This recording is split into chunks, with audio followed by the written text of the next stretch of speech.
What a 62-year-old history teacher witnessed in the basement of an abandoned house will shake absolutely everything you believe about good and evil, about God and the devil, about free will and destiny, because what this entity revealed, and especially what it showed to this ordinary man, was not just abstract knowledge. It was direct, visceral experience with forces that shouldn't exist, and the book he held in his hands, the book that contained the exact date of the return of Jesus Christ, written in a language he never studied, but that he was able to read perfectly, and the consequences that haunt you to this day, that wake you up at 3 in the morning sweating, that make you cry without warning in the middle of the supermarket, will make you question absolutely every simplistic concept of good versus evil that you received in church, because the truth he discovered is infinitely more complex, more disturbing and deeper than any theology has ever taught. And if you are ready for truth that cannot be undone, for something that will change your perception of reality forever, to discover that demons are not what we think they are, then subscribe to this channel now and ring the bell notifications, because in the next 60 minutes you are going to discover something that will make you rethink absolutely everything you believed about supernatural forces, about divine purpose, about why evil exists, and what its true role is in the grand cosmic plan. And I warn you right now, you will never be the same person after hearing this story. So get ready, because there is no going back once you know what this man knows. Fernando Augusto Mendez was 62 years old and was absolutely convinced that his life had been a complete, irreparable, monumental failure. A teacher of medieval history for 37 years at a public school in the interior of São Paulo, he was always passionate about his work, always believed that education transformed lives, always gave his all to each class, each student, each class prepared with meticulous care. But in the last 5 years, everything fell apart in ways he never imagined possible. It began when his wife Helena died suddenly of a brain aneurysm at the age of 58, without warning, without the chance to say goodbye, without the last, "I love you." Fernando arrived home after a normal day at work and found her body on the kitchen floor, already cold, already rigid, with her eyes open, looking at nothing, and something inside him died at that moment. Something that he was never able to recover. Funeral was hazy, blurry, full of people saying she is in a better place, God had plans, and he wanted to scream that he didn't believe in God who had such cruel plans, but he just smiled, waved, thanked, and died a little more inside. In the following months, he tried to continue working, but realized that he could no longer reach the students. He could no longer feel passionate about teaching. His classes that were once vibrant, full of fascinating stories of connections between past and present, were now monotonous. Empty mechanics, and the students felt this clearly. He saw in their eyes the disappointment, disinterest, and boredom. Then the pandemic came, and remote teaching was an absolute disaster. Fernando didn't know how to use technology properly. He was stuck trying to share the screen, while 40 students waited impatiently, laughing at him in the comments, turning off cameras, leaving in the middle of class, and he felt more inadequate, more useless, more of a failure every day. When they returned to the classroom, he no longer had the energy, he no longer had the desire, he had nothing left to give. So he asked for early retirement. He accepted a reduction in value. He accepted to admit defeat. He accepted that 37 years of dedication ended not with celebration, but with the relief of finally being able to give up. But retirement did not bring peace. It brought a huge, frightening emptiness that swallowed each day. House too big for one person. Too silent, full of ghosts of memories of Helena laughing in the kitchen, Helena reading on the sofa, Helena sleeping next to him, and he couldn't stay there. He couldn't breathe there, so he started to wander. He walked around the small city aimlessly, going into cafes, sitting in squares, watching people living lives that seemed to have meaning, and wondering what had gone wrong with him, why he couldn't move on, why the pain didn't lessen, why loneliness only increased. He started drinking, not much. He wasn't an alcoholic, but every night, 2-3 shots of cheap whiskey just to be able to sleep, just to silence his thoughts, just to feel something other than emptiness. Friends he had were all couples, and after Helena died, invitations decreased because he was an uncomfortable reminder that death exists. So he stopped going, stopped calling, stopped trying. He had 2 children, but they lived far away from São Paulo and Curitiba with their own families, demanding jobs, and rarely visited at Christmas on his birthday, and calls were polite and superficial. There were lots of awkward silences because they didn't know what to say to their father, who was clearly drowning but wasn't asking for help. Fernando looked in the mirror and saw an unrecognizable man with completely white hair, now a body that had gained 15 kilos from frozen ready-to-eat food and a sedentary lifestyle, dull eyes with deep bags underneath from sleepless nights, and he wondered when exactly he had become so old, so tired, so defeated. Worse than loneliness, worse than grief, was the growing feeling that life had been a waste. 37 years of teaching history for what? How many students actually cared? How many actually learned something that changed their lives? How many don't even remember their name now and realized with horror that the answer was probably very few or perhaps none? He questioned everything he believed in. God who allowed Helena to die without a meaning in life, which seemed like a cruel joke, a morality he taught but never saw rewarded. And he always came to the same devastating conclusion that maybe there is no meaning. Maybe that's all it is about being born, suffering, dying, and nothing more. The nights were worse. I woke up at 3 to 4 in the morning with tightness in my chest, sweating with a racing heart with a feeling of panic for no apparent reason. And I lay there in the dark looking at the ceiling waiting for dawn, thinking it would be easier not to wake up. It would be easier to just sleep and not come back. He never had the courage to commit suicide. It wasn't like that.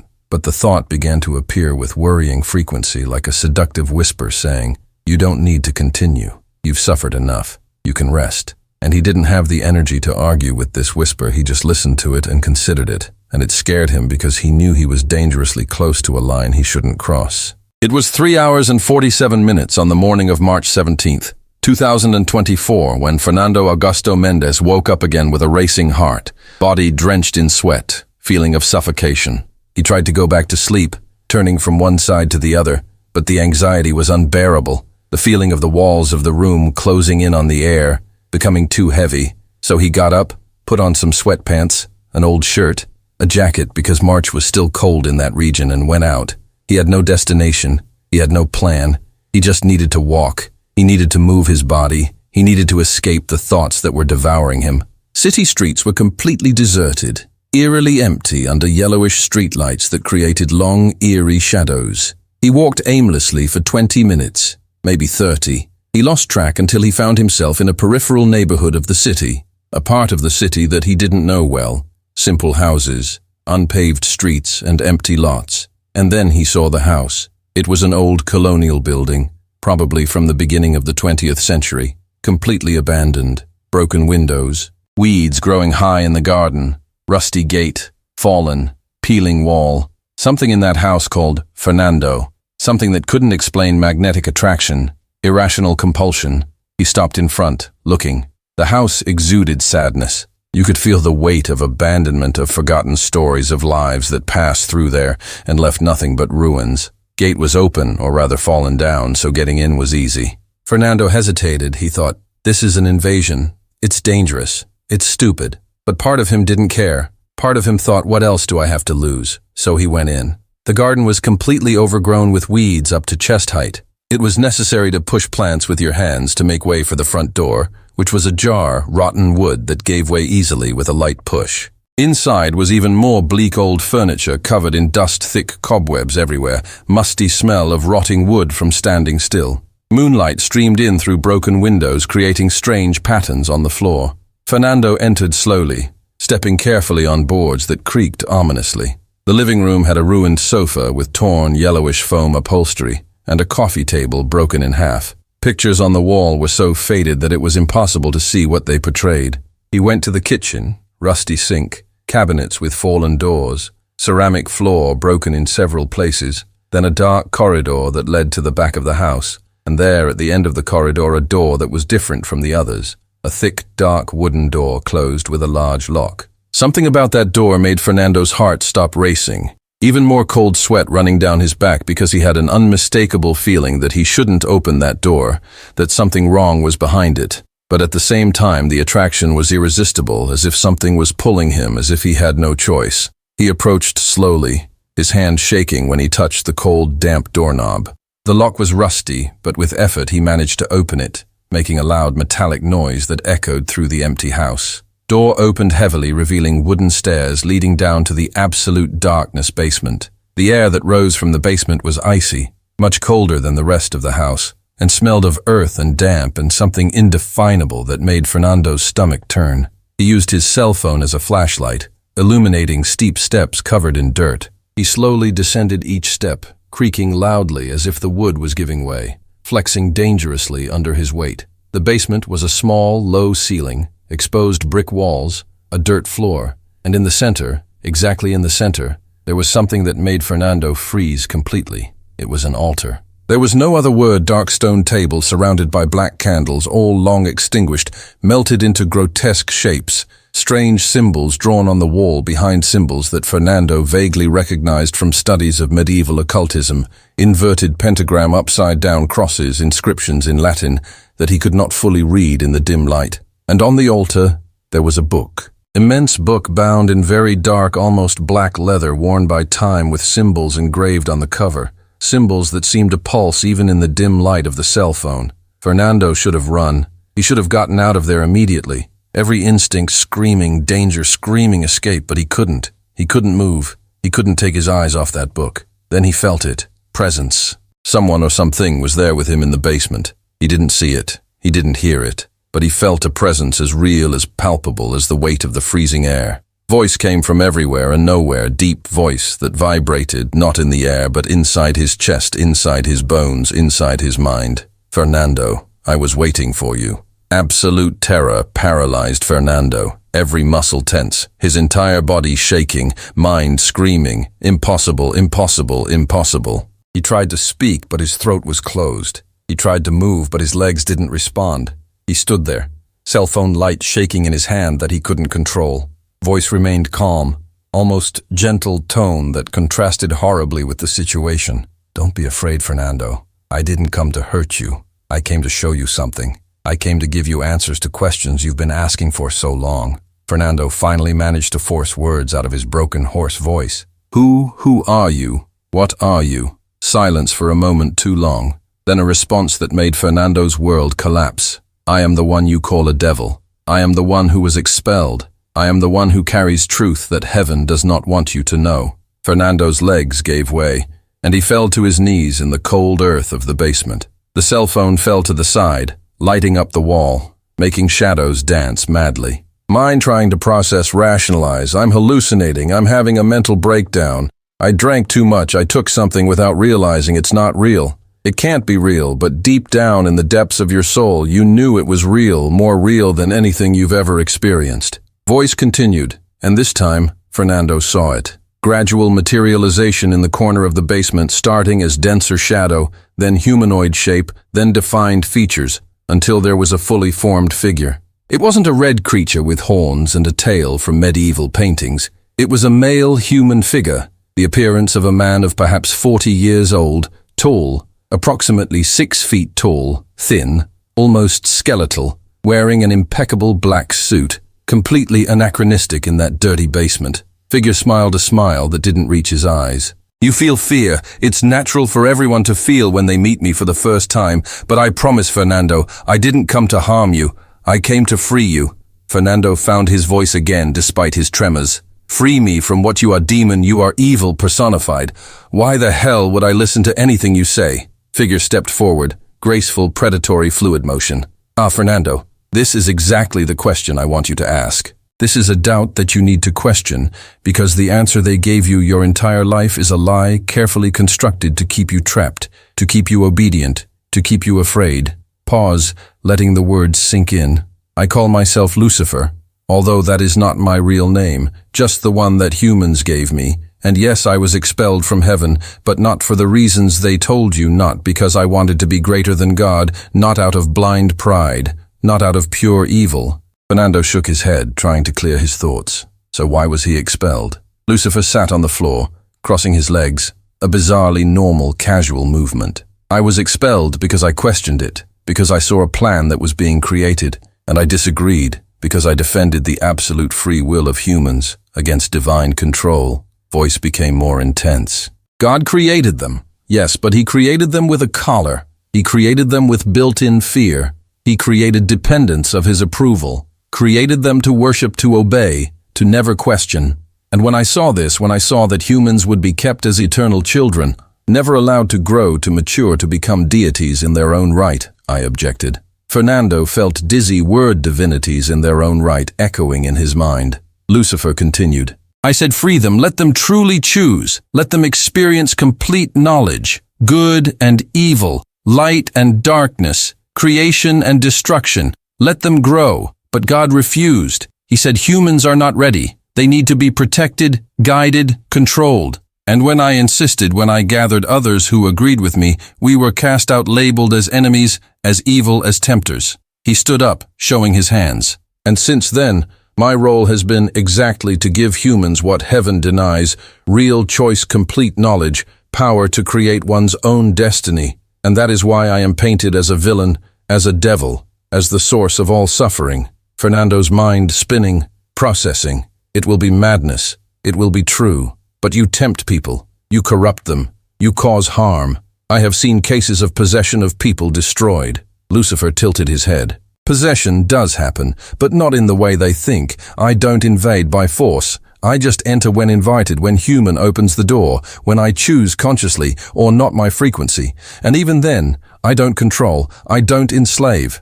I just amplify what's already inside. If a person is angry, I amplify if they have lust. I amplify if they have greed. I amplify, I don't create, I just reveal. Black eyes fixed on Fernando. And about evil over suffering, Fernando, answer me honestly, who causes more harm in the world? Me or humans who claim to follow God? How many wars have been fought in the name of Christ? How many people burned, tortured, murdered by the church? How much abuse, how much control, how much fear spread, all in the name of good, in the name of God. Fernando couldn't answer because he knew it was true. He had studied crusades, inquisition, witch hunts, religious genocides, all done by people claiming to serve God. Lucifer now approached only 2 meters away. I am not good, Fernando. I will not pretend that I am. I bring chaos. I bring questioning. I bring discomfort. But I also bring truth. I bring freedom. I bring real power, and I have come to you today because you are ready, ready to know, ready to see, ready to choose, with complete knowledge, not with blind faith. Fernando's heart beating so hard it hurt, because what's special about me? Lucifer smiled sadly. Nothing special, Fernando. Sorry. Disappointment. You are an ordinary human, with an ordinary life, with ordinary pains, but exactly for that reason, you are perfect because you have no agenda, you have no power to protect, you have no reputation to maintain, you only have pain and questions and desire for truth, even if it hurts, even if it destroys comfortable illusions. He reached for the book on the altar. And because you, history teacher, will understand the weight of what I'm going to show, you will understand the context, you will understand why it matters. Fernando looked at the book, then at Lucifer, then at the stairs, trying to calculate if he could run, he could escape. But he knew he wouldn't be able to. If this entity wanted to stop him, there would be no escape. So he surrendered in a way that he surrendered to everything in the last years, with tiredness, with resignation, with part of him desperately wanting to know, even if it killed him. Okay, show me what you came to show. Lucifer nodded, satisfied. First, I need you to understand the real structure of reality. The concepts they taught you are almost correct, but crucial pieces are missing. He began to walk around the basement, speaking with his hands, gesturing like a teacher giving a lesson. An irony not lost on Fernando. Good and evil are not opposing forces fighting. They are necessary complementary polarities. One does not exist without the other. They cannot exist without the other. Light is only light because darkness exists. Goodness is only goodness because evil exists. Choice is only a choice if both options are real. He stopped looking at Fernando. Church teaches you that evil is an aberration, error that will be eliminated. But this is a comfortable lie. The truth is that evil is an integral part of creation, must exist for free will to be real, for growth to be possible, for souls to evolve through the experience of real choices. Fernando interrupted, his voice still trembling. But God could not have created a world without evil, only a good world. Lucifer laughed humorlessly. Yes, it could. And it would be a beautiful prison. It would be a zoo, where humans would be well-treated animals, but animals without growth, without challenge, without growing divinity. He approached again. Fernando thinks you are a teacher when students learn more when you give an answer, or when they struggle with a problem, when they make a mistake, when they try again, when they choose a path. Fernando nodded, slowly beginning to understand. When they fight, when they choose. Exactly, it's bad. Just like a difficult problem in mathematics is not to destroy, it's to teach, it's to strengthen, it's to destroy RTAR dormant divinity in every human. And my role in this structure is to be the problem, be the challenge, be the one who offers easy way temptation test to see if human is ready for next level of consciousness. Fernando felt vertigo. Everything he believed was being reorganized into a new configuration. But Jesus then, what does Jesus have to do with it? Lucifer's expression changed. It became serious and even reverent. Jesus is the most important piece of all, and it is about him that I need to show you the truth that will change everything. He went to the altar and picked up the book with care, almost reverence, and its weight made Fernando realize that the book was much heavier. It looked like leather. It was warm to the touch, not cold as it should be. Lucifer opened the book pages were old yellowed parchment written in a language that Fernando didn't recognize, strange symbols, complex diagrams. But as he looked, more symbols began to change, move, and rearrange themselves, until he was reading perfect Portuguese, and that made renewed terror run down his spine.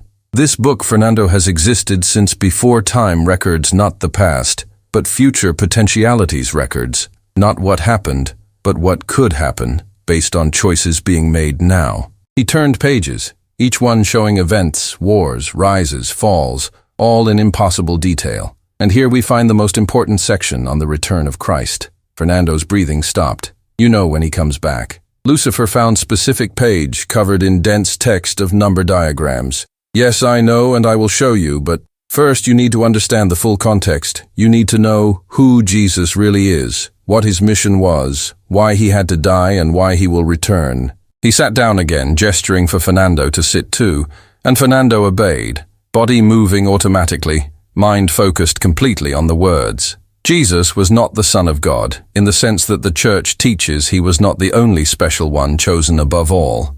Pause. Jesus was human like you, who fully awakened, who activated 100% dormant divine potential, who remembered that he and Father are one, not in subordination, but in essence. Fernando dry mouth. So anyone could.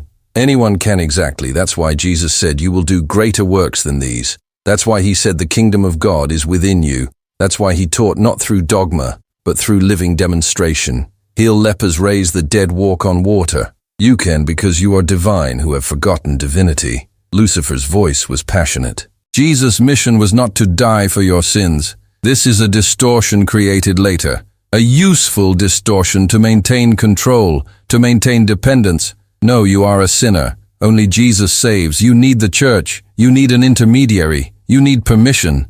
He shook his head. Jesus' mission was to wake up humans, to show potential, to show the way. And yes, he knew he would be killed. He knew that death would be used to create a religion of guilt, but he did it anyway, because some seeds he planted would survive. Some people would understand the real message. Fernando lies exploding. And where do you get into this? Lucifer smiled sadly. I was the one who tested Jesus in the desert. Remember temptations? That church says I did. It wasn't to make him fall. It was to strengthen. It was to make sure he was ready for the mission, that he understood the cost, that he wouldn't deviate. And Jesus passed the test. He refused shortcuts. He refused easy power. He chose a difficult path because he understood that only through real challenge, real choice, real suffering would humans learn.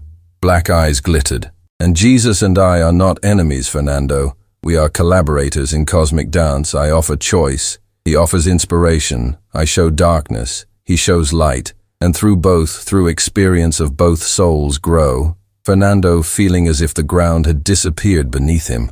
And the return, when and why. Lucifer turned pages of the book until he found a specific section of the page that glowed with its own soft golden light. Jesus will return not from the sky on clouds, not physically, but as a collective awakening, as a simultaneous activation in millions of humans around the world, as a sudden mass remembrance of who they really are.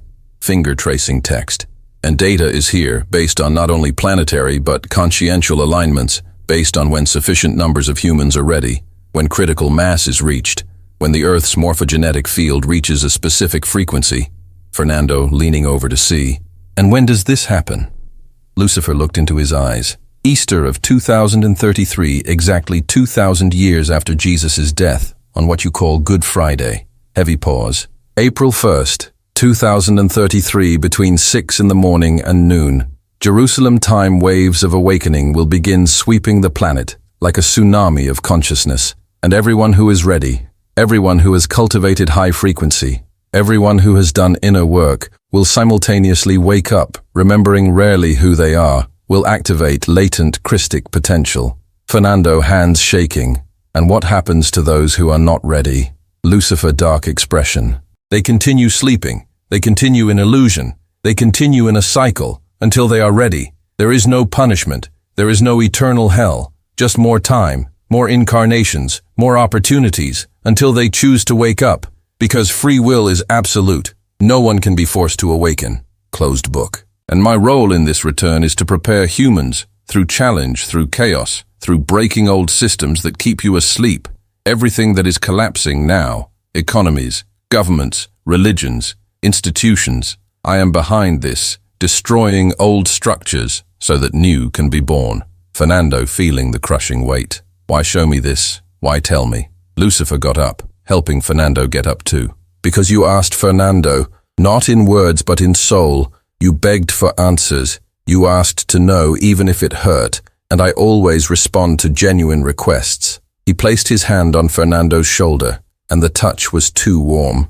And because you will need to carry this truth, you will need to live with this knowledge, you will need to be a witness, and that Fernando will be your cross, but it will also be your liberation. It began to fade into shadows. Remember, I am not an enemy. I am a severe teacher. I am a necessary challenger. I am a polarity that allows growth. And Jesus, who you love so much, also loves me because he understands the role I play. Last thing before disappearing completely. In the book, there is more. I left specific marking for you, page 66 section, about your personal life, about Helena, about choices you made and didn't make. Read it when you're ready, and sorry, Fernando. I sincerely apologize for the pain it will cause, but the truth always hurts before you let go. And then it was no longer there. The basement returned to normal silence. The temperature slowly rose, and Fernando was left alone with a heavy book in his hands, shaking from head to toe, tears flowing uncontrollably because he knew deep in his soul that everything he heard was impossible, horrible, unbelievable truth, but truth,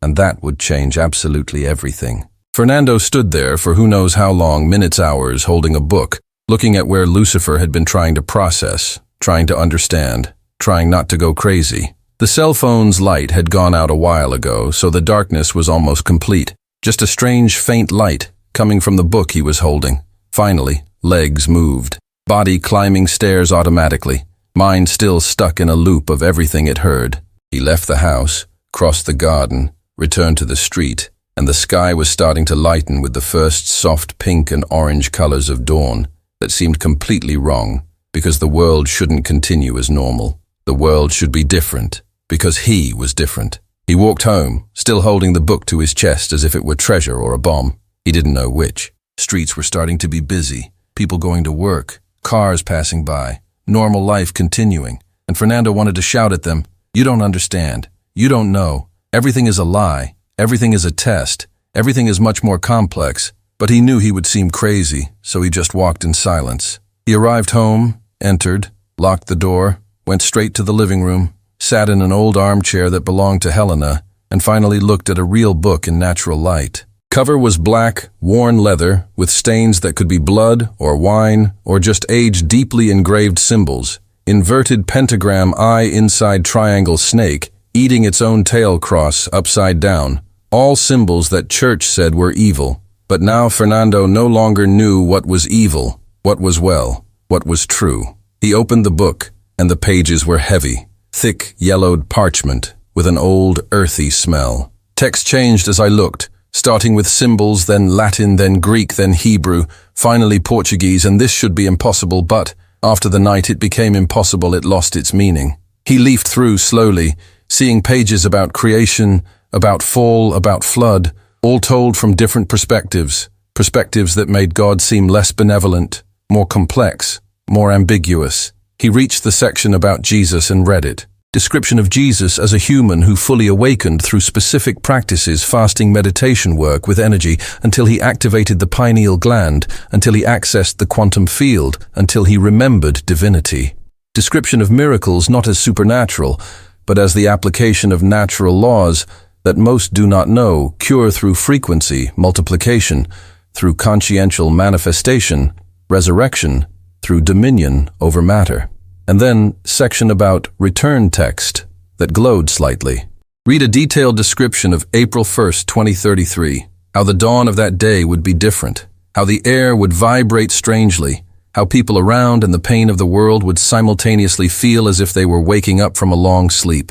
Description of mass activation pineal glands of millions of humans waking up simultaneously, remembering who they are, realizing they are divine as they always were. Description of chaos that would follow systems collapsing because awakened people would no longer accept modern slavery, would not work for empty purposes, would not obey illegitimate authorities. Description of a new earth emerging not through apocalyptic destruction, but through consciential transformation, where awakened humans would create new structures based on collaborative love in recognition of fundamental unity. And then Ferdinand saw specific date written in large numbers, April 1st, 2033, 6 hours and 42 minutes, Jerusalem time exact moment, when rising sun would reach specific angle over Mount of Olives, where Jesus taught, where he wept over Jerusalem, where he ascended. Fernando, hands shaking, held the page, feeling the weight of knowledge, of knowing something that no one else knew, or that very few knew, carrying the date of the most important event in human history. Then he remembered the last thing Lucifer said on page 66 of his life about Helena. Fear coursed through his entire body. He didn't want to know. He didn't want to read. But the compulsion was irresistible, so he flipped to page 66. And there it was. Complete description of Fernando Augusto Mendez's life, birth on March 12, 1961. Difficult childhood, absent father, working mother decision. To become a teacher at 17, meeting Helena at 23. Marriage at 26 years of happiness and genuine love. And then, the section that made my heart stop. Helena's death, details that no one knew, not even doctors knew completely. Description of how aneurysm was not chance, it was not genetic, but was the result of chronic stress from silent worries. She carried worries about money, about Fernando working too much, about children having difficulties, worries that she never shared because she didn't want to worry him. And then the part that destroyed Fernando. Description of how the night before she died, Helena wanted to talk and wanted to say something important, but Fernando was tired. He was watching TV, and he was inattentive, so she said leave it for tomorrow, and tomorrow never came. Description that she wanted to say I love you in a special way. She wanted to remember memories, she wanted to have a moment of deep connection, because something in her knew that time was running out. But Fernando missed that chance, and now he would carry this forever. Fernando closed the book tightly, sobbing, not crying silently, but sobbing loudly. His body convulsing with the weight of guilt and remorse for everything he could have done differently. He fell to the floor, hugging the book. He cried like he hadn't cried since the funeral. He cried for Helena because of the lost chance, because he was alone, because he had to carry impossible truths, because he knew the date of Christ's return, because he had encountered a demon, because everything was infinitely more complicated than he thought. He cried until he had no more tears, until his body was exhausted, until the sun was high in the sky, until he heard a knock on the door that he ignored, until silence returned. And then, in silence broken only by irregular breathing, Fernando made a decision.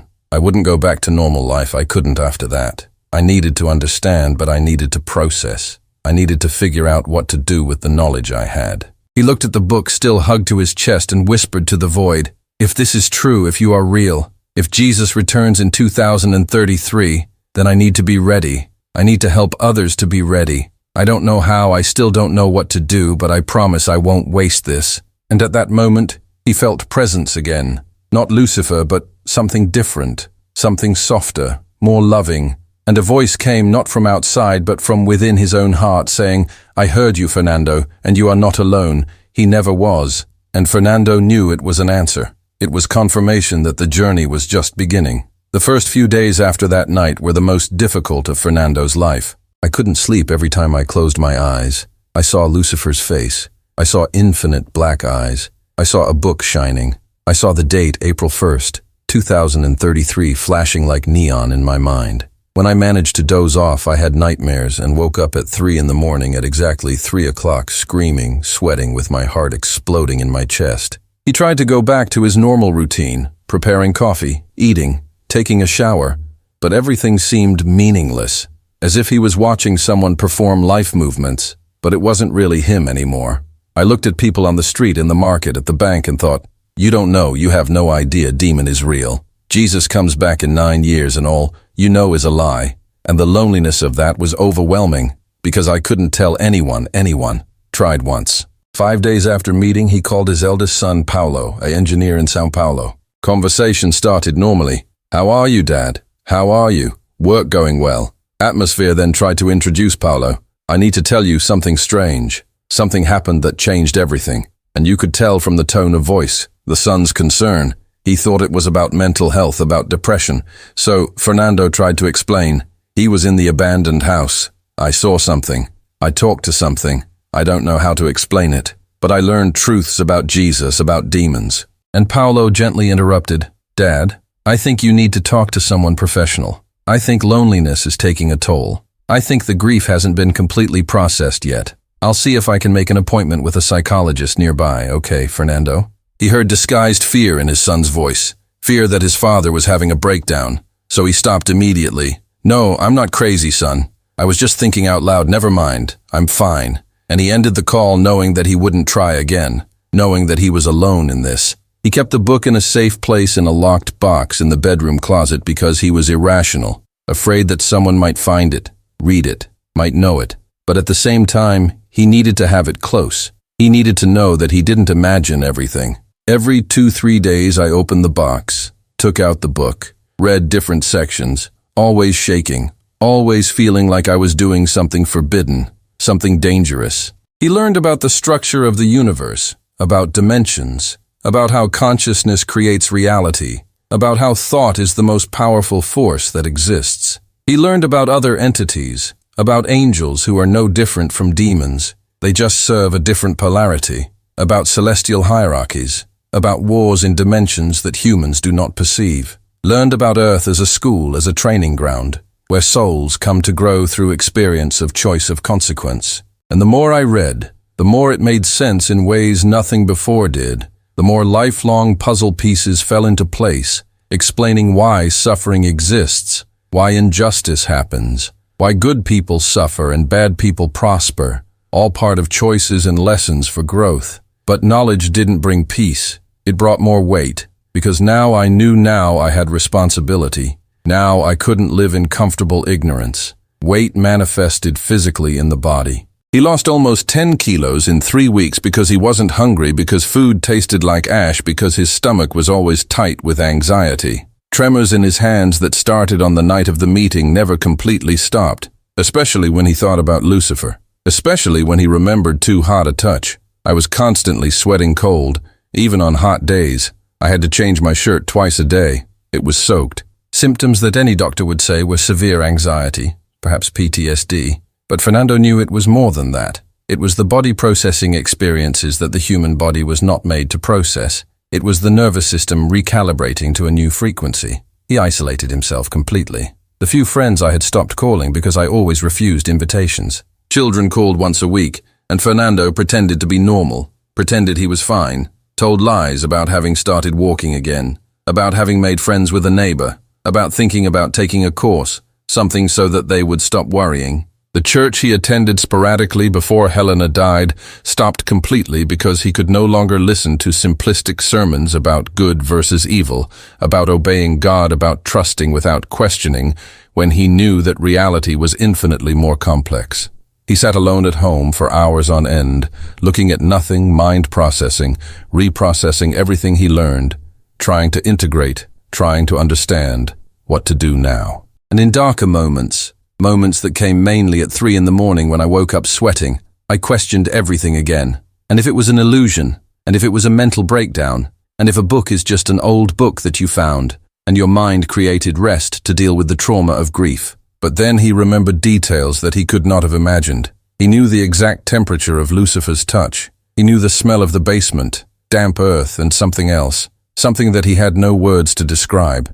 He knew the weight of the book, much heavier than it should have been. He knew how the pages shone with their own light, and he knew that he did not imagine it because he was not so creative to imagine something so complex, so detailed, so internally consistent. And most importantly, he remembered the feeling of knowing of absolute certainty that he had when he was there, when he heard, when he saw certainty that transcended doubt, that came from a place deeper than the mind, from a place that the mind could not manufacture. So I held on to that certainty like a lifeline, even when everything else said I was crazy, even when loneliness was unbearable, even when the weight of knowledge made me want to give up. A month after meeting, he woke up one morning and decided he couldn't go on like this. He needed to do something. He needed to take the next step. He needed to live in a way that honored what he was shown. He remembered Lucifer saying, "You will need to be a witness. You will need to carry truth. You will need to help others when they are ready." So it started small. He started walking again, not just wandering, but walking with purpose, with attention, watching people actually watching. He saw pain in the face of a woman waiting for a bus. He saw despair in the eyes of a man leaving a bench. He saw loneliness in the posture of an elderly man sitting in a square, and for the first time in years, he felt genuine compassion, not pity, but recognition of the shared suffering that everyone was fighting for and that everyone was searching for. He began to smile at strangers, a simple act that he previously avoided because he didn't want interaction. But now he did it because he remembered how the love Jesus felt through Lucifer was unconditional and didn't require anything. So he practiced a tiny version of that through a genuine smile. In a few days, he noticed a small but real change. People smiled back. Some started conversations asking how you are today. And Fernando answered honestly, sometimes quiet, sometimes difficult, and brief conversations arose. He didn't tell the complete truth. He didn't mention books or demons, but he shared concepts in a digestible way when he felt that the person was open. To the woman on the bus who commented about losing a job, Fernando said, sometimes loss is a redirection of the universe, closing a door that was no longer right to open a better one. To the man in the cafe who confessed to feeling that life had no meaning, Fernando said meaning doesn't come from outside. It comes from within.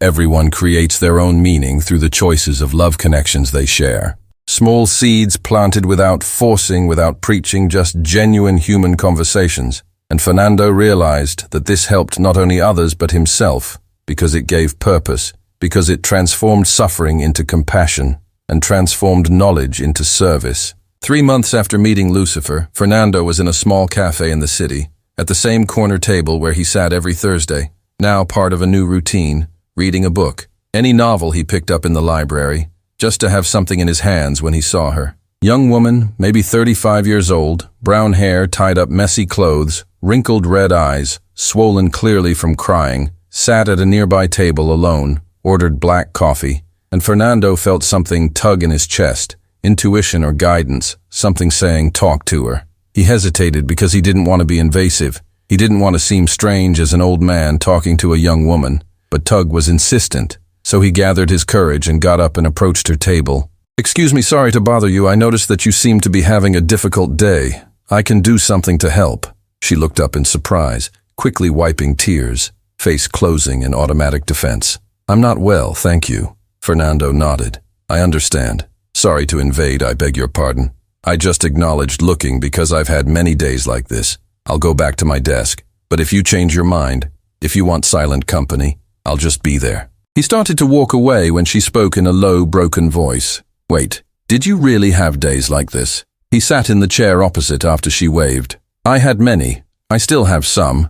I lost my wife 2 years ago, and there was a period where I didn't see the point in continuing, where every day was a struggle just to get out of bed." She wiped away more tears. "That's exactly how I feel. My marriage ended 2 months ago. Husband left me for someone else. I lost my job last week because I couldn't concentrate, I couldn't function. And now I'm here, not knowing how to continue, not knowing if it's worth it." Fernando felt deep compassion remembering his own despair. "It's worth it. I know it doesn't seem like it now.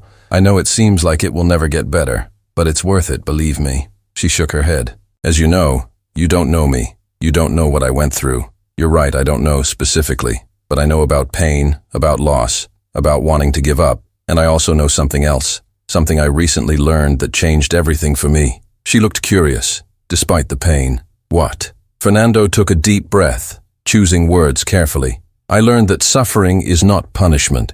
It is not chance. It is part of how we grow and how our soul expands. Pause. I know it may sound insensitive, but think with me when you were in a secure relationship, in a stable job. Were you growing, or were you just existing? She considered. I was just existing.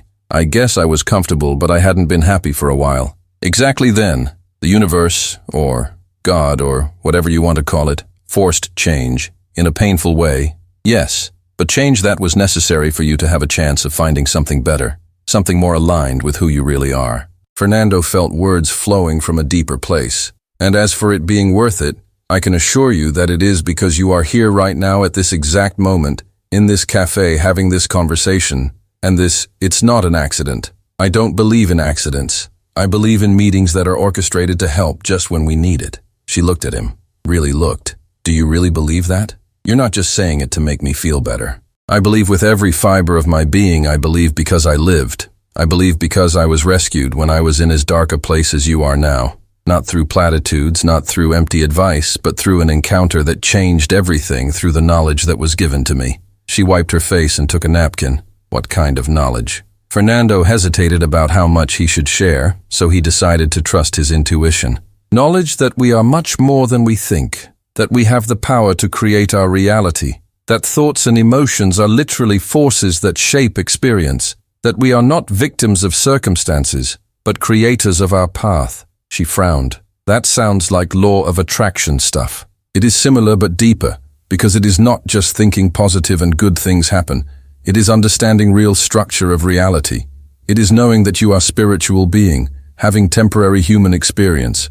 It is recognizing that everything in this life, including pain, is chosen on some level by your soul for your growth. Pause. I know it's a lot to process, especially now, but I plant the seed, because when you're ready, when the pain subsides a little, you'll remember this conversation and start exploring. They talked for another 40 minutes, Fernando sharing parts of the journey without mentioning Lucifer or the book, just principles, just truths that he could share safely, and she slowly opened up, sharing more of pain, more of fear, more of hope buried deep.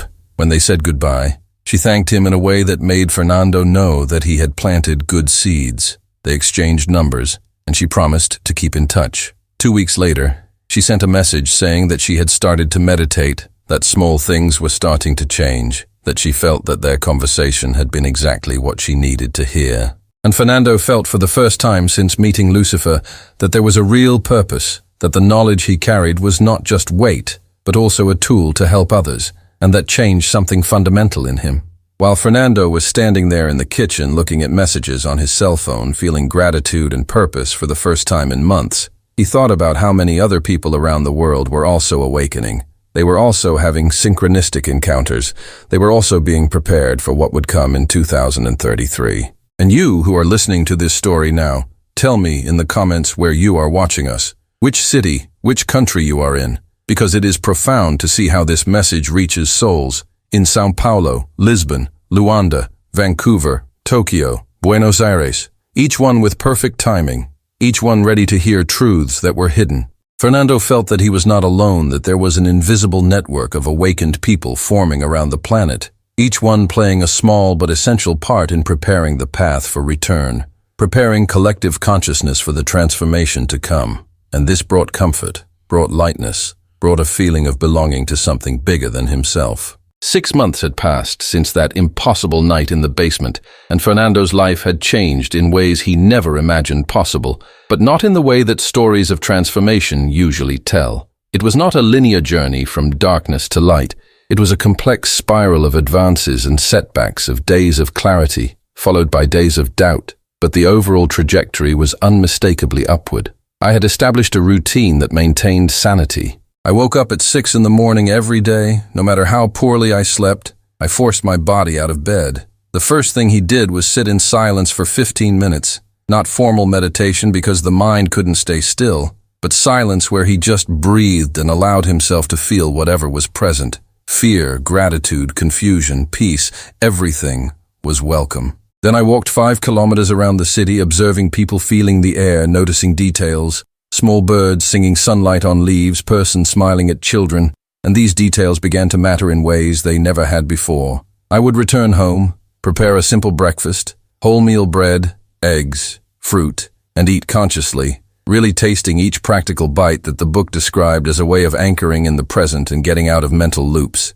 Then I spent 2 hours with a book. He had read it cover to cover 3 times now, and each reading revealed layers of new details that he hadn't noticed before, as if the book adapted to his level of understanding. He learned about timelines, about how the future is not fixed, but a field of probabilities, about how choices in the present shape which timeline manifests. He learned that it dates back to 2030 TA, and 3 was most likely timeline based on current trajectory, but not guaranteed humanity could collectively speed up or slow down through conscientious choices. He learned about the role of each awakened person, that each person who wakes up before critical mass serves as an energetic anchor, like a beacon that facilitates the awakening of others, not through preaching, but through the frequency they emit simply by being awakened. And Fernando began to understand his role was not to convert masses, it was not to prove anything to skeptics. It was simply to live the truth he knew and allow it to radiate naturally. Changes began to accelerate in tangible, measurable ways. Financial situation that was worrying about small retirement with no other income began to improve in strange ways. Call from lawyer informing him that he had a small inheritance from a distant uncle who didn't even know there was an unexpected 5,000 reais. Someone who owed money for years suddenly showed up to pay 3,000 reais that Fernando had forgotten.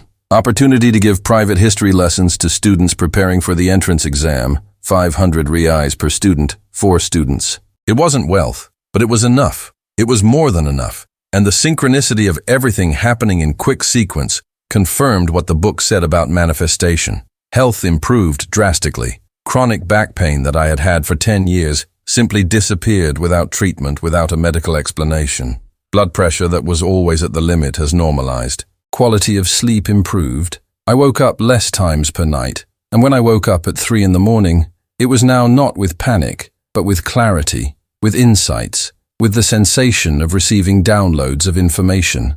Energy multiplied, felt 20 years younger, lighter body, clearer mind. But more significant were changes in relationships. He reconnected with his children in a deeper way, not telling the complete truth about what happened, but sharing changes in perspective, sharing new optimism, and they responded. Paulo called saying, "Dad, you seem different, you seem lighter. I don't know what changed, but keep doing it." And Fernando smiled, knowing that his son felt a different frequency even without consciously understanding it. He made new friends, something he hadn't done in decades. Small group of people who met through synchronistic paths, woman from the cafe who now met weekly man in the library, who commented on a spirituality book that Fernando was reading, a woman in the park who suddenly started talking about prophetic dreams she was having. None knew Fernando's full story, but everyone was on their own journey of awakening and finding community even in a small way, made loneliness decrease significantly, and synchronicities didn't stop.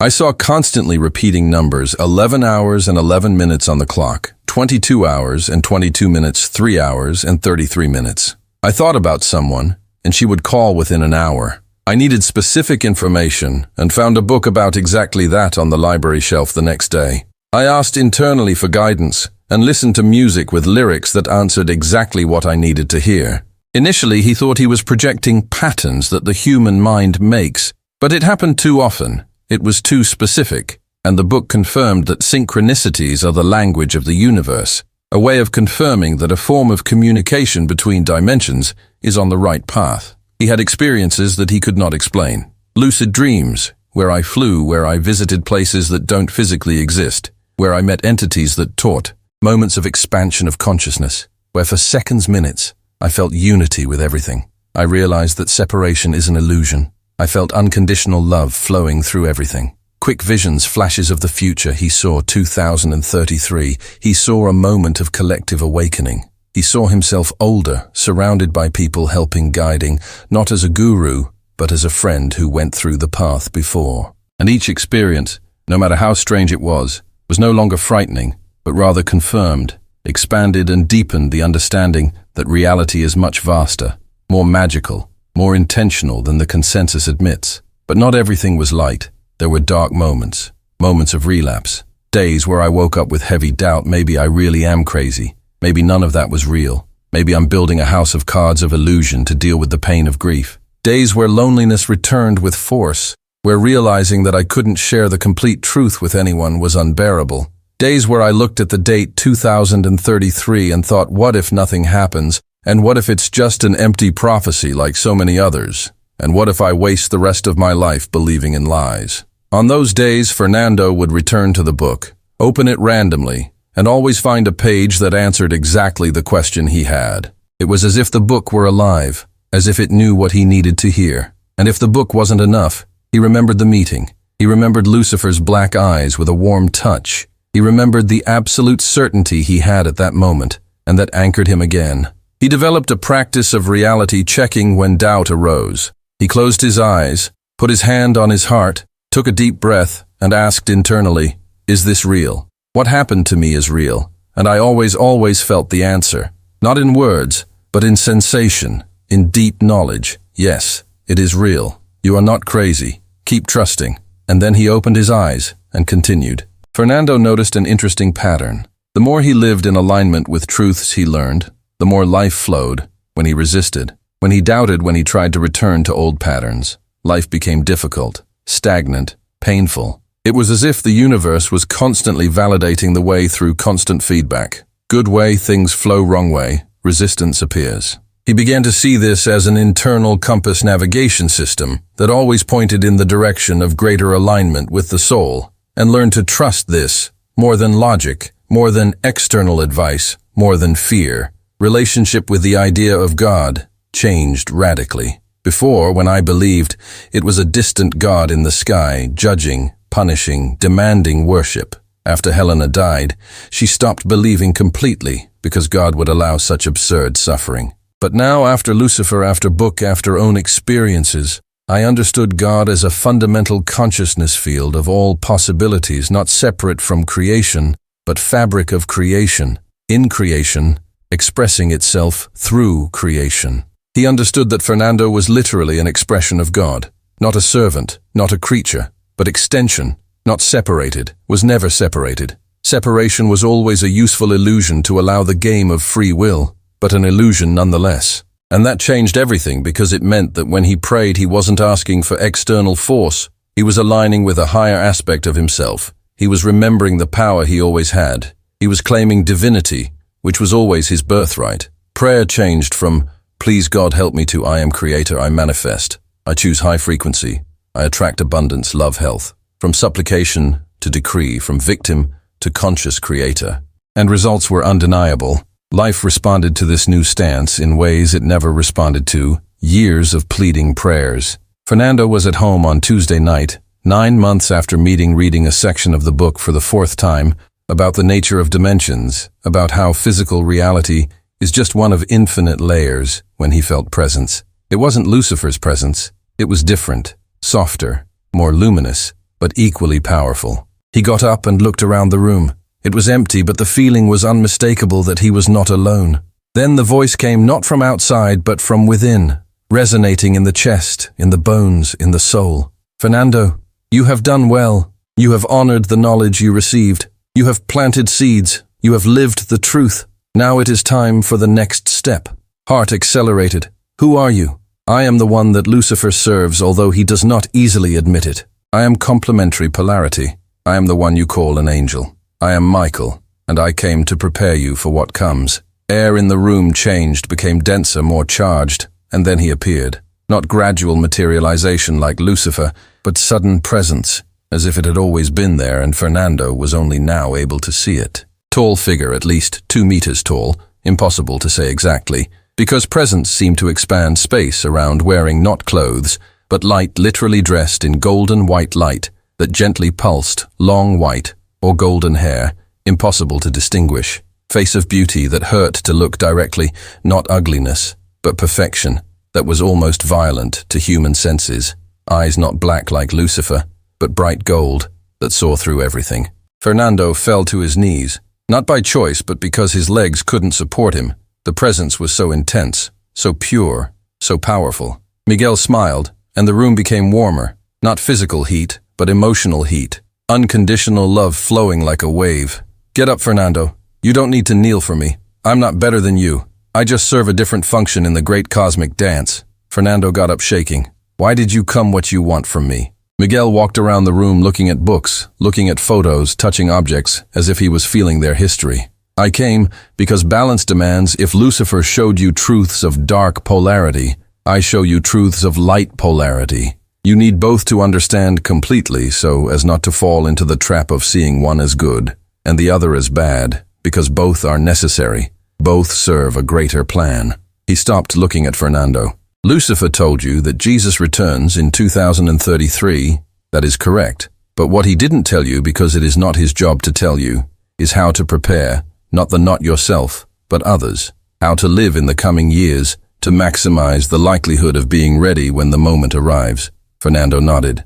I want to know. I need to know. Miguel reached out his hand, and when Fernando touched it, he felt an electric current run through his body. Not painful, but intense. Visions began to flow. He saw Earth from above covered by a network of light. Bright points where awakened people were lines of light connecting them, forming an increasingly dense grid. Saw the years between now and 2033 chaos, increasing systems, collapsing economy, religion, government, everything that is based on control and fear, disintegrating. He saw not only physical, but informational wars, truth against lie, consciousness against programming. He saw pandemics not only biological but mental, epidemics of anxiety, depression of despair, but also an epidemic of awakenings of questioning and searching for truth. He saw technology advancing, artificial intelligence, robotic genetics, reaching points where humanity would have to choose to maintain humanity or transcend into something new.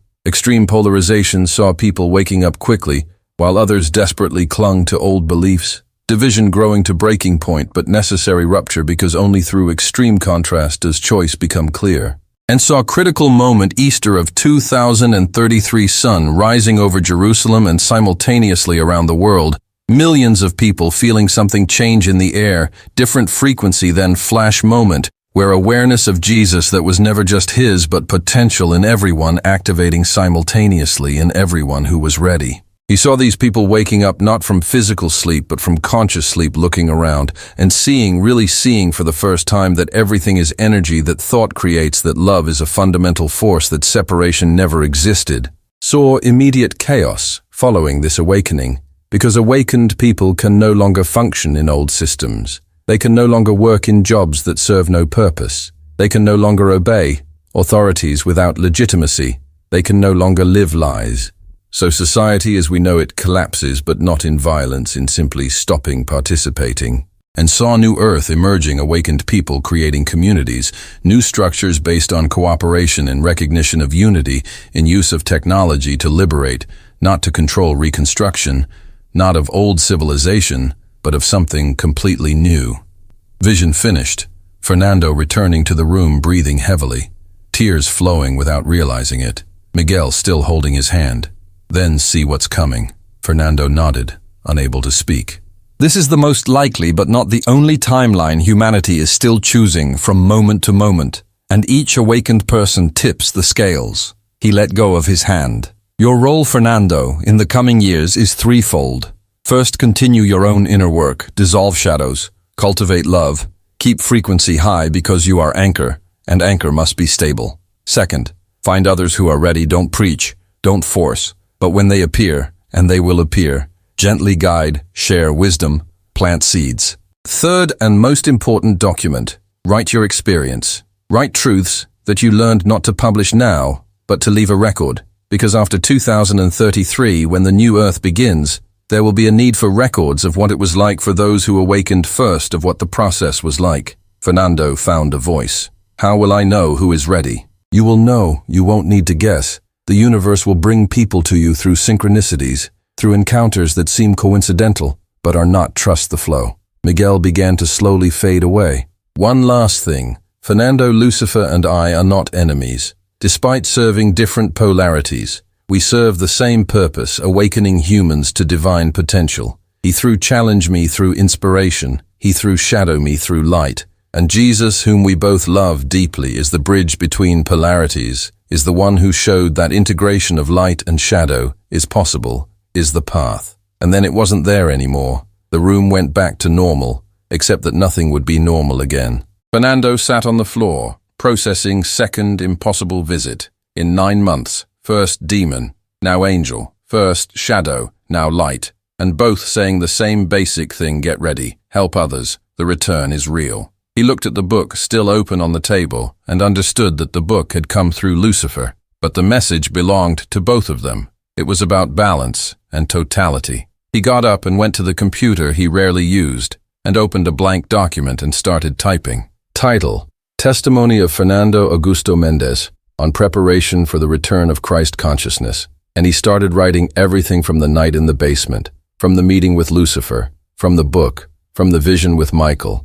Everything detailed, everything honest, knowing that he could be called crazy, knowing that, and it could be rejected, but it didn't matter because Miguel said to document it, and said it would be necessary, so he would do it. He wrote for 3 hours without stopping, fingers flying over the keyboard, words flowing from a place deeper than normal consciousness, and when he stopped, he had 15 pages of raw text that he would need to edit, but the essence was there. He saved the file in 3 different places on the computer's pen drive and cloud because he couldn't risk losing it. He looked at the clock, 3 hours and 33 in the morning. Of course, he smiled at the irony of the universe and went back to bed sleeping soundly for the first time in months, without nightmares, without waking up, just a deep, restorative sleep, where he dreamed of the future with 2033 with New Earth, and woke up feeling peace. A full year has passed since that night that changed everything, and Fernando Augusto Mendez was unrecognizable compared to the broken man who wandered the streets without purpose, without hope, without the will to live. Now at 63 he had more energy, more clarity, more purpose than he had at any point in his life. Document that began after Miguel's visit grew to 120 pages, complete detailed account of the journey of encounters of truths learned. He didn't publish it, he didn't share it widely, but he sent copies to 3 trusted people who he had met all on their own journeys of awakening, saying, "Keep this in case something happens to me, in case I'm not here when 2033 arrives. Someone needs to have this testimony." A small group of students, not a formal term, but that's what they were. It had grown to 7 people who met weekly at Fernando's house. I didn't teach classes in the traditional sense. I didn't preach. I didn't demand beliefs. I just facilitated discussions. I shared excerpts from the book without showing the complete book because I still felt it wasn't the right time. I shared experiences and, above all, I listened to each person bringing their own journeys, their own doubts, their own revelations. Coffee Woman was there now, officially divorced but flourishing, finding herself creating her own art business, something she always wanted to do, but fear had stopped her. Man from the library was there, a university professor of physics who began to see connections between quantum mechanics and ancient spirituality, who was secretly writing a paper on consciousness as a fundamental field that unifies physics and metaphysics. Park Lady was their natural seer who spent her entire life hiding gifts in fear of being ridiculed, now fully embracing capabilities helping others through intuitive readings. Another 4 had similar stories, each waking up, each meeting Fernando through synchronicity, each contributing to collective understanding. Fernando was not a leader. He was a facilitator. He was a companion. He was a witness to the unfolding of each journey. The outer world was fulfilling exactly the predictions he had seen in vision.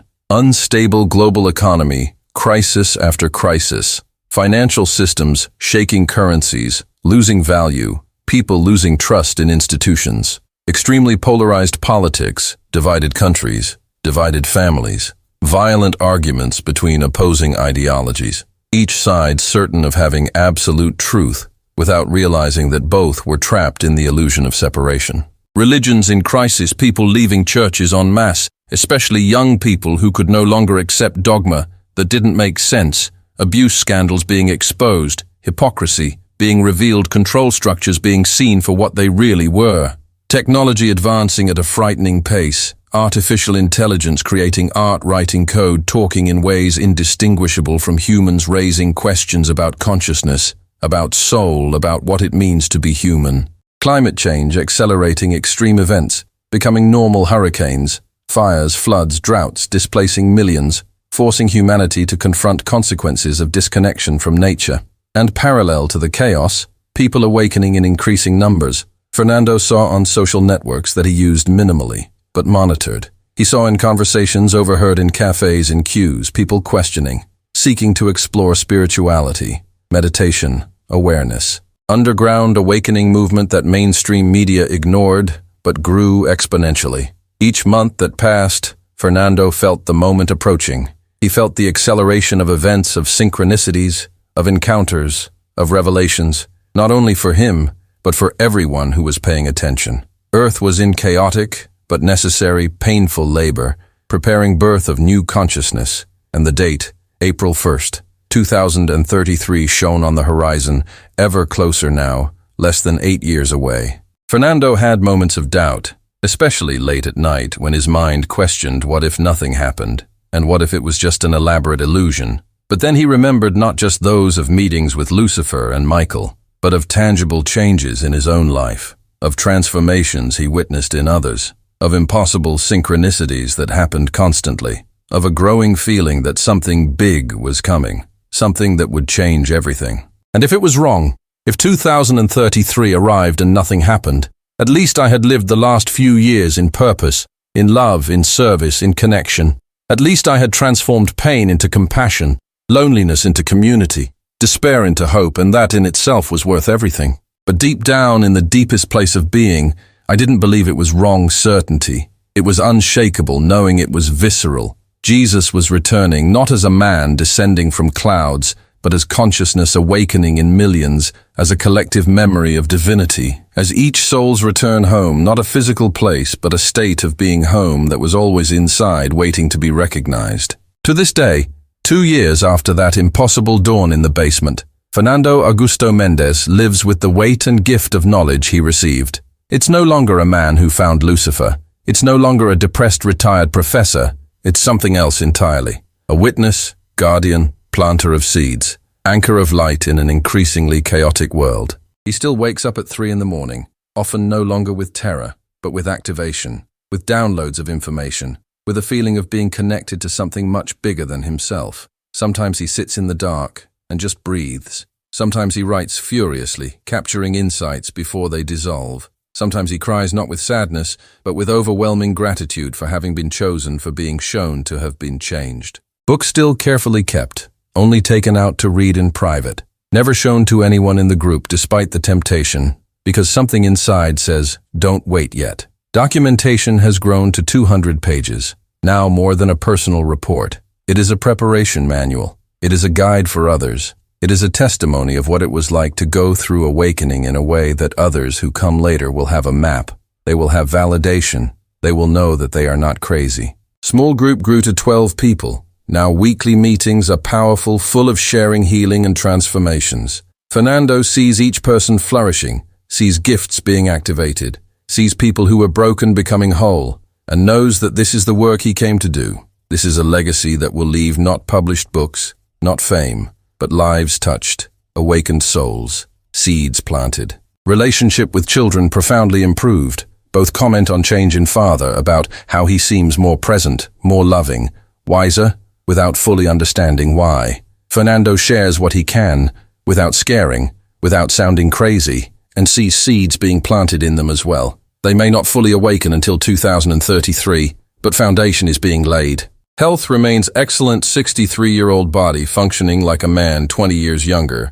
High energy, clear mind, physical signs of alignment with truth of living in correct frequency. Stabilized financial situation. Not rich, but comfortable enough to live simply, to host group, to occasionally help others in need, universe providing as needed. And synchronicities don't stop. Repeated numbers, impossible encounters, information arriving exactly when needed. Prophetic dreams, constant confirmations that you are on the right path. That mission is being accomplished. That preparation is happening as planned. Fernando knows that the next 6 years until 2033 will be intense. The world will get worse before it gets better. Chaos will increase. Systems will collapse. Fear will spread. But also awakening will accelerate. More and more people will question, seek, find, and network of light will strengthen until a critical moment when critical mass is reached. Sometimes he looks around at the crazy, polarized world, scared, and feels deep compassion, because he knows it's necessary. He knows it's a process. He knows that labor hurts, but it leads to birth. He doesn't want chaos to happen.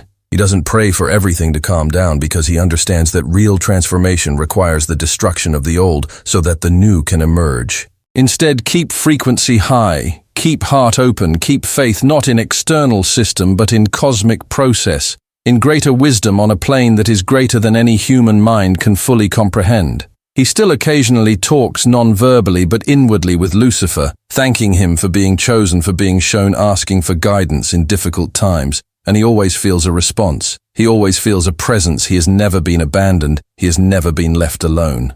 And with Miguel he also talks feeling complementary, polarity, feeling balance of light and shadow, of challenge and inspiration working together through him. Fernando knows that he is an imperfect channel, full of flaws, full of doubts, yet completely human. But available, willing, open, and that's enough. Universe doesn't need perfect needs available. It carries a silent responsibility to know the truth, to understand the real structure of reality, a responsibility that weighs but also elevates, because with knowledge comes the power to consciously choose, the power to co-create, the power to be an active part of planetary transformation. Future is uncertain in details, but certain in direction. Change is coming. Awakening is happening. Return is near, and Fernando will be there when he arrives, ready, or as ready as human can be, to witness the most important moment in the history of humanity. Moment when prodigal sons finally remember who they are and return home. Not place, but consciousness. Not separation, but unity. Not sleep, but awakening. And until then, until April 1st, 2033 at 6 o'clock and 42 minutes in the morning, Jerusalem time, Fernando Augusto Mendez will continue doing work, planting seeds, loving unconditionally, keeping light, living truth, being a bridge between old and new, between sleep and awakening, between fear and love, fulfilling purpose that his soul chose before even incarnating in this life, purpose that took him through pain, through loss, through despair, until that basement, in that dawn, until impossible encounter, until truth that cannot be undone, until now, until this moment, living in precious interval between what was and what will be, holding space, holding vision, knowing that return is not of Jesus, returning from without, but of Christ awakening within, not in one but in all, who choose not forced, but offered not judgment, but liberation, not end, but true beginning. And now I need to speak directly to you who got here, who listened to this story until the end, which allowed words to touch something inside you. Because it wasn't an accident, it wasn't a random algorithm, it wasn't just a casual choice. You were guided to this message at this exact moment, because your soul knew it needed to hear it. Fernando started in literal hell of pain, of loss, of meaninglessness, broken man considering giving up. Then impossible encounter happened. Truths were revealed, not comfortable, not easy, but real. And journey started from hell to heaven, not external places, but internal states, from low frequency to high frequency, from victim to creator, from asleep to awake. And this journey is not unique for Fernando. This journey is an archetype. This journey is a path that everyone is being called to follow, each at their own timing, each through their own catalysts. But destiny really is about awakening to the truth of who they really are. If you have come this far, if something resonated inside, if you felt goosebumps, if tears came, if anger arose, if questioning was activated, any strong reaction means that you are ready for your own journey. Maybe you've had strange experiences that you can't explain. Maybe you've felt that reality is more than meets the eye. Maybe you've questioned religions, institutions, official narratives. Maybe you've felt called to something greater.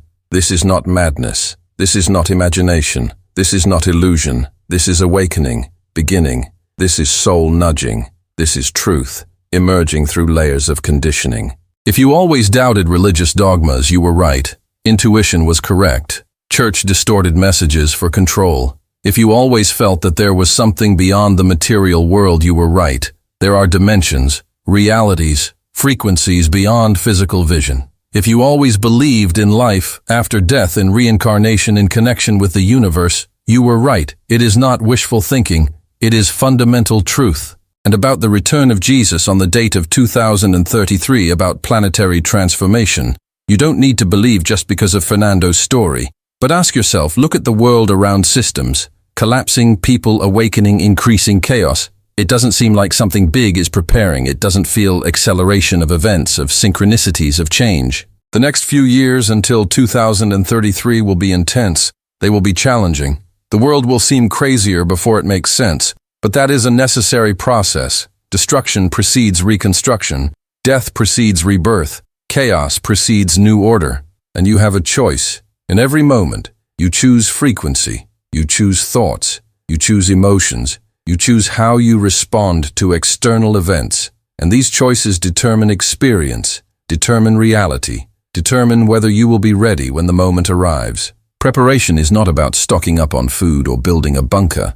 Although basic physical preparation is wise, real preparation is internal, is dissolving shadows, is forgiving the past, is cultivating love, is raising frequency, is awakening to inner divinity. And you are not alone on this journey around the planet. Millions are awakening, millions are questioning, millions are preparing invisible web veil of light, forming, connecting everyone who is waking up. And you are part of that network now as you listen to this story, as you allow truth to touch you. So if this story touched something deep inside you, if you felt that it was no coincidence that you got here, if you recognize the truth in these words, even if the logical mind resists, leave your like now, because this simple gesture helps this message reach other ready souls like you, other people who are searching, who are questioning, who are ready to awaken. And if you want to continue receiving awakening stories that reveal hidden truths that could be exactly the missing key to your own transformation, then subscribe to this channel now and activate the notification bell, because each story we share has the potential to change lives. Maybe yours, maybe someone you love, maybe a stranger on the other side of the world. Everything connected, everything part of a bigger plan. Leave in the comments, have you had inexplicable experiences that you can't tell anyone? You feel that something great is coming. You are ready to awaken your Christ consciousness. You believe that Jesus returns not from outside, but as an internal activation. You feel called to be part of planetary transformation. Share your story, share your doubts, share your journey, because community matters, because connection matters, because knowing you are not alone makes all the difference. And always remember, you are not here by chance. You have never been.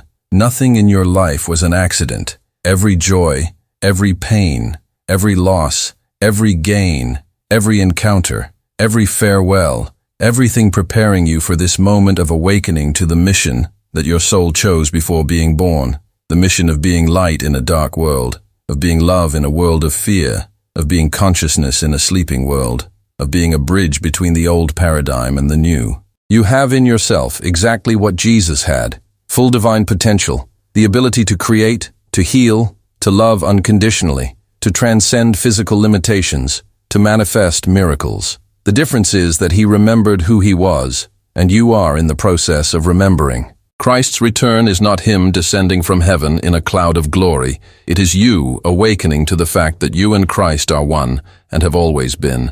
Separation was a useful illusion for free will play, but an illusion nonetheless. It is you remembering that the kingdom of God is within, not a temple, not a church, not a distant sky, but within your own heart waiting to be recognized. It's you activating potential that has always been dormant, waiting for the right moment, waiting for preparation, waiting for a conscious choice to wake up. So choose now in this moment. Choose to wake up. Choose to question. Choose to seek truth. Choose to raise frequency. Choose to love unconditionally. Choose to forgive completely. Choose to create consciously. Choose to be the divinity you always were. And carry this truth with responsibility, because knowledge brings power, but power requires wisdom. Don't use it to manipulate. Don't use it to control. Don't use it for ego. Use it to serve. Use it to love. Use it to elevate not only yourself, but everyone around. Because when one awakens, morphogenetic field changes, facilitating awakening from next and close, until critical mass, until collective transformation, until new earth. Live in high frequency, not perfectly because you are human, but intentionally, consciously, moment by moment, choosing love over fear, gratitude over complaining, hope over despair, because every choice matters, every thought creates, every emotion magnetizes every manifest action. Be a silent light for others. Don't preach, don't force, don't demand, but simply be and allow it to radiate naturally. And those who are ready will feel it, will be attracted, will find you through synchronicity, and you will share not a position of superiority, but a companion on the journey who just passed the path a little earlier. And always remember, you and Jesus are one, you and God the Father are one, you and all creation is one. Separation has always been greatest illusion, only fundamental illusion from which all other illusions arose. And return of Christ is final dissolution of this illusion, is collective remembrance of unity, is mass awakening to truth that always was, that always will be, that is eternal, immutable, fundamental. You are divine. You always were, you always will be. And April 1st of 2033 is simply moment when enough humans will remember, simultaneously creating tsunami wave of consciousness that will transform planet forever. But you don't have to wait until then. You can remember now. You can awaken today. You can choose in this moment to be who you really are. And that changes everything. That changes absolutely everything. And that is the deepest, most important, most transformative truth, that there is a return of Jesus is not an external event. It is an internal recognition. It is not a second coming. It is a first memory. It is not salvation from without. It is liberation from within. And it is available now for Ara, you to me, to everyone who chooses. Because this has always been about choice. It has always been about free will. It has always been about each soul deciding in their own time whether they are ready to remember, ready to awaken, ready to return home, not place but consciousness home, that we never left, but forgot that we were home, that was always inside, waiting patiently, eternally lovingly to be ready to turn our gaze inward and finally recognize who we really are. And that's all until next story.